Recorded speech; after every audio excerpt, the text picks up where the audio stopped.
তো হ্যালো বন্ধুরা, good morning. আবারও চলে এলাম নতুন একটা ভিডিওর সাথে। তোমরা সকলে কেমন আছো? আশা করি ভালো আছো।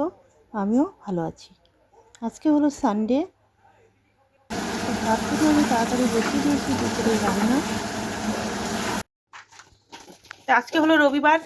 এখানে নিয়ে এসছে মাটন, এটা হচ্ছে চিকেন, আর বানাবো লাল শাক। আজকে তিনটে আইটেমই বানাবো, বেশি কিছু বানাবো না। সবজি বানালে মটন যেদিন থাকে, চিকেন থাকে, আমাদের সবজি একটু কমই খায়, তার জন্য এই দুটো আইটেমই বানাবো।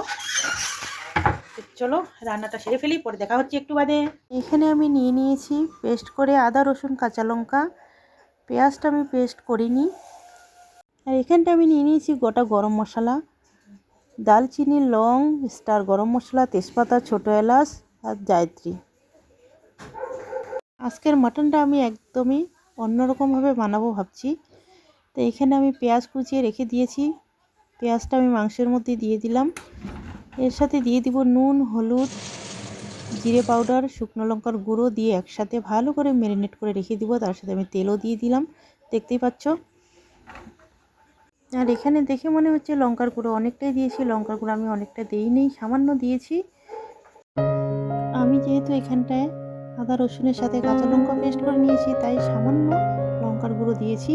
আজকের মাংসটা আমি অল্প তেলেই বানিয়ে নেব।